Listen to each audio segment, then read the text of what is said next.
Hello everyone, welcome back to our lecture series of complex analysis. We were discussing series of complex numbers, specifically power series of complex number. Previous lecture में हमने Taylor series and Laurent series को discuss किया. जब कभी भी function की एनालिसिटी हमारे पास है, then we think about Taylor series, and whenever function f fails to be analytic at a point, then we think about Laurent series. इस लेक्चर में हम पावर सीरीज के एब्सोल्यूट और यूनिफॉर्म कन्वर्जेंस को डिस्कस करेंगे and to discuss these specific concept we will write some theorems in this lecture. So let us start this lecture by discussing a theorem that deals with absolute convergence of power series. Theorem 1, it says if a power series that is given is and running from 0 to infinity a n z minus z naught to the power n. This is the our standard power series converges when z is equals to z1, and of course this is z1 is not equals to z naught. Okay, we will discuss this theorem. Okay, let me write the statement first. Then it is absolutely convergent at each point z in the open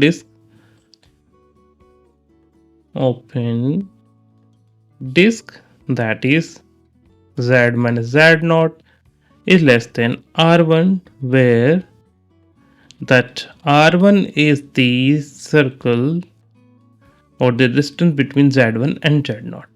Okay, so this is about the absolute convergence of a power series. अब absolute convergence होने का मतलब क्या है कि जब हम यहाँ पर मॉडुलस यूज कर देंगे तब भी हमें एक सीरीज मिलेगी, and that series is the absolute series of this power series. तो कहने का सेंस क्या है कि इस सीरीज में यहाँ पर जो कंपोनेंट है A N Z minus Z naught to the power N, इसका जब हम मॉडुलस ले लेंगे तब भी जो हमें सीरीज मिलेगी वो भी कन्वर्जेंट होगी. ठीक है, अब ये सभी ज्योमेट्रिकली क्या मीनिंग है हम उसे समझते हैं. ठीक है, मान लेते हैं हमारे पास दिस इज सम सर्कल से. Okay, let me draw the circle first so that we can think every number and say this is the point z naught. Okay, we are saying that हमारे पास कोई ऐसा एक point है, से this point is z1 point. Okay, अब theorem का कहने का क्या सेंस है कि अगर हमारे पास एक पावर सीरीज है, this is the given power series about the point z0, this is the z0 point, और z1 कोई भी पॉइंट है which is different from z0. Okay, तो इसका मतलब इन दोनों के बीच की डिस्टेंस नॉन जीरो है. ठीक है, देन आप इस डिस्टेंस को आइडेंटिफाई करें. इस डिस्टेंस वाला, इस रेडियस वाला एक आप सर्कल बनाएंगे. इस सर्कल के अंदर कोई भी आप पॉइंट चूज करें. Let's say I am taking this point. Okay, this is any specific point z.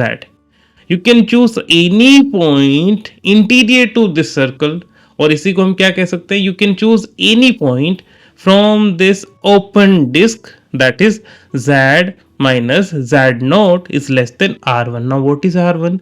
R1 is the distance between z naught and this z1. Okay, so let me mention that also. So this distance is r1. Okay, this distance is r1, and if you choose any point from this interior to this circle, उस point पर हमेशा ये series absolutely convergent रहेगी. ठीक है, तो basically इस theorem को अगर हमें प्रूफ करना है तो कैसे प्रोसीड करेंगे, हम कोई भी एक स्पेसिफिक कोई भी आर्बिट्रेरी पॉइंट ले लेंगे z which is interior to this circle, या फिर कहें इस ओपन डिस्क का कोई भी पॉइंट है, या तो हम ऐसे बोलें या फिर कहें इंटीरियर टू दिस सर्कल. दोनों बातें सेम ही है मैथमेटिकली. ठीक है, फिर हम शो करेंगे कि ऐसे किसी भी आर्बिट्ररी पॉइंट के लिए जो भी सीरीज हम ज्यूम करने वाले हैं, that series will converse, okay, and precisely that series will absolutely convergent, okay, ये हम शो करेंगे, ठीक है। So let me draw the you know our complex plane as well.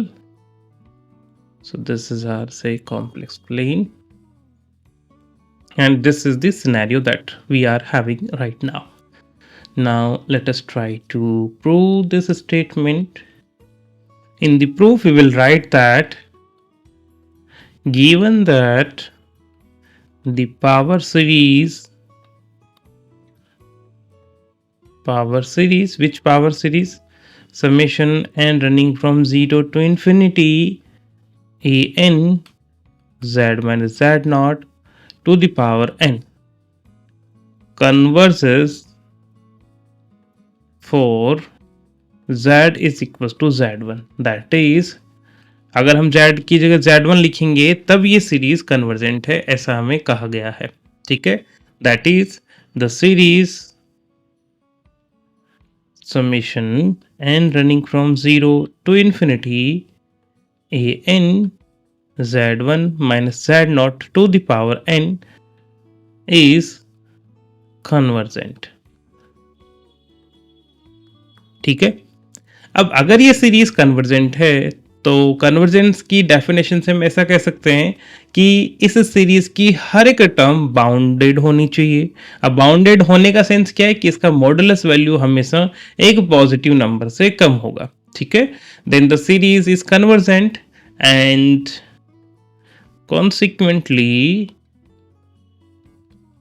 consequently each term of the series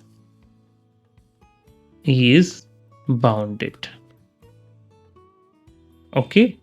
अब अगर ये series bounded है then there exists some m positive such that if we are saying the series is convergent then each term must be bounded, और bounded होने का sense क्या है, that modulus of an z1 minus z0 to the power n modulus will be less than equals to m, and this is true for every n, क्योंकि हम कह रहे हैं इस सीरीज की हर एक टर्म बाउंडेड है। So we are saying n is equals to 0 1 2 and so on। तो हर एक n की वैल्यू के लिए ये टर्म हमेशा इस तरीके की बाउंडेडनेस कंडीशन को फॉलो करेगी। Let me call this is number 1, okay.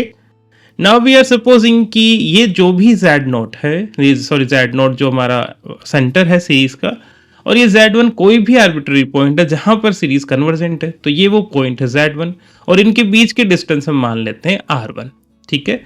So let और फर्दर, क्योंकि ये हमें गिवन है, further z1 minus z0 is equal to r1, let me call this is number 2, and suppose now here we are taking any arbitrary point, okay, suppose z be any point in the open disk mode of z minus z0 is less than r1, ठीक है। तो हमने क्या किया, यहां से ये जो भी सर्कल था उसकी इंटीरियर से पॉइंट लेना या फिर इस ओपन डिस्क से पॉइंट लेना, दोनों बातें सेम ही है। तो हमने एक आर्बिट्ररी पॉइंट लिया है z, अब हम इस z के लिए डिस्कशन करने वाले हैं, ठीक है। Then let me call this is number 3, then we introduce rho that is equals to modulus of z minus z0 over modulus of z1 minus z0। तो अभी आप देख पा रहे होंगे कि z हमने कोई भी आर्बिट्ररी पॉइंट लिया है इंटीरियर टू द सर्कल, तो ऑब्वियसली z माइनस z0 की डिस्टेंस हमेशा r1 से कम रहेगी। तो यहाँ पर न्यूमरेटर में कोई ऐसी quantity which is strictly less than r1 and the denominator quantity is strictly equal to r1, तो ऑब्वियसली ये जो भी रेशियो है that will be less than 1, Okay, so this is a further conclusion for us. So we are introducing this new real number, that is a row which is less than 1. Okay, now so we are having this one. Now what we can write, that modulus of a N Z minus Z naught to the power n, इसे हम लिख सकते हैं modulus of a N, क्योंकि हमें ये fraction introduce करना है तो हमने लिख दिया z minus Z naught to the power n and z one minus Z naught over z one minus Z naught to the power n. Okay, ये हमने इंट्रोड्यूस कर दिया है. That is we are just multiplying and dividing by z1 minus z0 to the power n in this modulus value. Okay, next इसे ही हम लिख रहे हैं, that is modulus of an. Now I am taking this z1 minus z0 here, so z1 minus z0 to the power n, and here I am taking z minus z0 over z1 minus z0 to the power n. Okay, now you can see हमने z1 minus Z not को यहाँ पर लिख दिया है इस numerator में, और z1 माइनस जेड नॉट को यहाँ पर लिख दिया है. ओके, और यहाँ पर और कुछ भी चेंज नहीं किया है. Now we are just applying the property of modulus. That property, that modulus of x and y is same is the modulus of x and modulus of y. So I am writing this as modulus of a n z1 minus Z naught to the power n time modulus of z1 minus z0 to the power z1 minus z0 to the power n. Okay, now we know that this fraction is nothing but row, and this row is already non-negative, so there is no effect of a modulus on this particular number. So this will be, see हम कह रहे हैं हर एक n के लिए we have seen that from 1 for every n this particular candidate is less than equals to m, and this particular quantity is always less than equals to 1, which is equal to of course rho. Okay, so this will, let me write, this is less than equals to, this quantity is less than m, and this inner quantity is nothing but rho, and it will be equals to the power n, and this is for n equals to 0 1 2 and so on. And of course this is from 1. ठीक है, 1 and can we mention this 4, 1 and 4. ठीक है, अब ये कैसे series है इसे हम ध्यान से देखेंगे. तो हमें क्या मिला है, let me write, that is we are having that modulus of a n z minus z naught to the power n is less than equals to m time rho n. ठीक है, but the series, which series, summation and running from 0 to infinity m rho n is a geometric series. क्योंकि m तो constant है और रो n की values हम रखते जाएंगे तो हमें एक जियोमेट्रिक सीरीज मिलेगा जिसका रेशियो है rho which is less than 1. Okay, geometric series and geometric series which is convergent as this row is less than 1. ठीक है, अब देखिए ये भी m भी कोई पॉजिटिव नंबर है, मतलब रियल नंबर है, और रो भी कोई रियल नंबर है, और ये मॉडुलस भी रियल नंबर आएगा, और हम ये कह रहे हैं this is true for every n. अगर ऐसा है तब late me call this is number 5. ठीक है, देन यहीं से अच्छा हम अगर यहीं मेंशन कर दे तो दिस विल इम्प्लाइज कि हर एक n की वैल्यू के लिए अगर ये लेस देन है और ये जो सीरीज है इससे ये जो सीरीज बन रही है अगर ये कन्वर्जेंट है तो ऑब्वियसली ये जो लोअर सीरीज होगी वो भी कन्वर्जेंट होगी from the comparison test for the series of real numbers. Then from the comparison test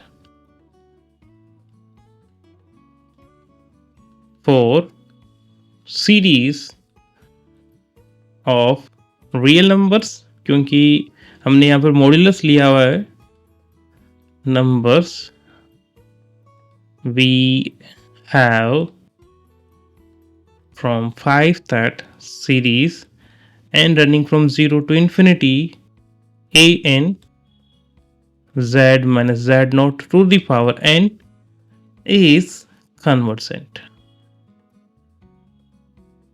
right?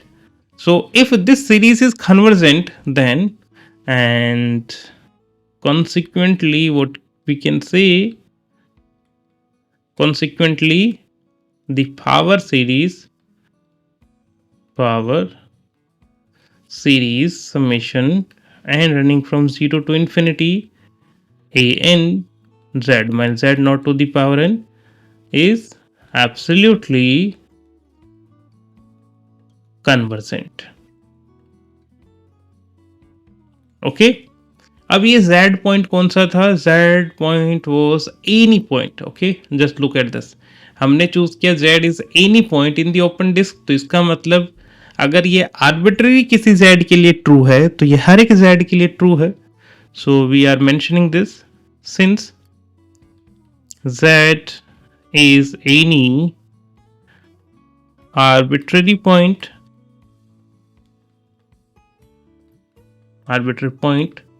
in the disk, which disk? Mod of z minus z naught is less than r1.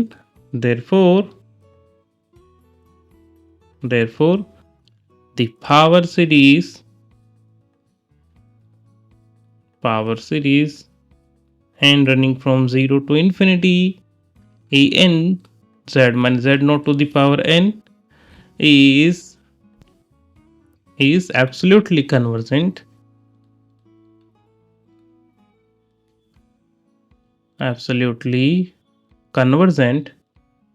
For every point in the open disk, which open disk? Z minus z naught is less than r1. ठीक है, so this is the theorem. Let me again repeat this theorem कि जब कोई भी power series किसी specific point z0 पर z1 के लिए कन्वर्जेंट है तो हम z0 की z1 से डिस्टेंस आइडेंटिफाई करेंगे और उसी डिस्टेंस से एक ओपन डिस्क बनाएंगे that is z minus z0 is less then r और हम कंक्लूड करेंगे कि इस डिस्क के हर एक पॉइंट के लिए हमारी पावर सीरीज एब्सोल्युटली कन्वर्जेंट है. ठीक है, so this is about the absolute convergence of our power series. अब हम कुछ डेफिनेशंस को पढ़ेंगे और उसके बाद हम यूनिफॉर्म कन्वर्जेंस पर चलेंगे. बट उससे पहले कुछ डेफिनेशंस पढ़ते हैं. जो पहली डेफिनेशन है वो है सर्कल ऑफ कन्वर्जेंस. ठीक है, देखिए जब भी हमारे पास कोई एक पावर सीरीज गिवन है, मान लेते हैं ये उसका सेंटर है z0. ओके, इस सेंटर z0 से ये बात हमने प्रीवियस लेक्चर्स में भी कही है, यहाँ पर हम फिर एक बार इसको रिपीट कर रहे हैं. मान लेते हैं z0 हमारा सेंटर है, सीरीज का सेंटर है और इस z0 से हम हर एक डायरेक्शन में मूव कर रहे हैं. ठीक है, हमने इस कॉम्प्लेक्स प्लेन के हर एक डायरेक्शन में मूव कर रहे हैं और हमने देखा कि जब मैं इस डायरेक्शन में जा रहा हूं तो ये वो पहला पॉइंट है जहां पर फंक्शन ये जो सीरीज है वो कन्वर्जेंट नहीं हो रही है. बाकी सारे पॉइंट्स पर हमारी सीरीज कन्वर्जेंट है. ठीक है, I am repeating that z0 से हर एक डायरेक्शन में चलने के बाद आपको इस डायरेक्शन में ये पहला पॉइंट मिला है जहां पर सीरीज कन्वर्जेंट नहीं है. मान लेते हैं ये हमारा पॉइंट है z1. ठीक है, इस z1 मुझे इसको लिखना है, कन्वर्जेंट नहीं है तो मैं रेड से लिख देता हूं. ठीक है, अब हम क्या कर रहे हैं कि हमने कहा कि हर डायरेक्शन में चलने के बाद ये वो पहला पॉइंट मिला जिस पर सीरीज कन्वर्जेंट नहीं थी. इसका मतलब इससे पहले किसी भी डायरेक्शन में आप कोई भी पॉइंट देखेंगे वो हमेशा उस पॉइंट पर तो हमेशा सीरीज कन्वर्जेंट ही रही होगी.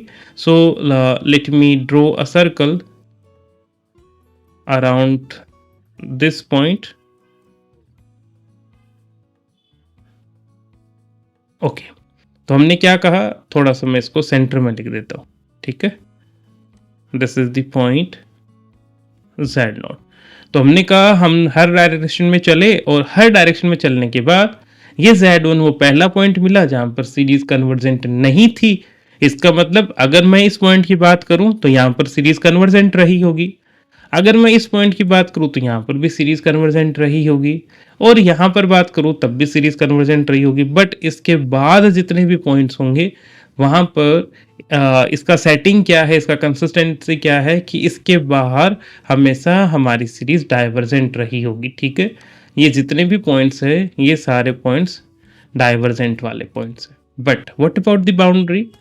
तो बाउंड्री के लिए हमने कहा कि जब हम इस डायरेक्शन में चले तब Z1 पर सीरीज कन्वर्जेंट नहीं थी, बट हो सकता है इस पॉइंट पर सीरीज कन्वर्जेंट रही हो सकता है इस पॉइंट पर सीरीज कन्वर्जेंट रही हो, यहाँ पर कन्वर्जेंट हो, बट इस पॉइंट पर फिर से कन्वर्जेंट नहीं है, यहाँ पर कन्वर्जेंट नहीं है, यहाँ पर भी कन्वर्जेंट नहीं है। तो कहने का क्या सेंस हुआ कि हमें इस सर्कल के अंदर तो हर एक पॉइंट पर कन्वर्जेंट है और इस सर्कल के बाहर हर एक पॉइंट पर डाइवर्जेंट है, but we are not sure about the points which are on the boundary of this circle. तो इसका मतलब ये सर्कल हमारे लिए एक इंपॉर्टेंट डिस्कशन का पार्ट है।